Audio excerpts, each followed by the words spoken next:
ব্রহ্মপুত্র নদী উৎপত্তি সাল থেকে বঙ্গোপসাগর পর্যন্ত ব্রহ্মপুত্র নদীর দৈর্ঘ্য প্রায় ২৯০০ কিলোমিটার। ১৭৮৭ সালের ভূমিকম্পে ব্রহ্মপুত্র নদীর গতিপথ পরিবর্তন হয়ে ব্রহ্মপুত্রের প্রধান শাখা যমুনা নদীর জন্ম হয়। ময়মনসিংহ জেলার পাশ দিয়ে এই নদী বয়ে যায়।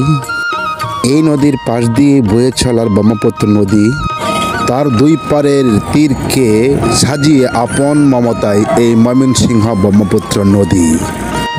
আমরা আসছি একটু ঘুরতে, সেই ঘুরতে নৌকা পেয়ে তাই আমরা নৌকায় উঠলে নৌকায় চড়লাম, অনেক কিছু ভালো কিছু দেখলাম, সেই দেখাতে অনেক কিছু ভালো লাগলো।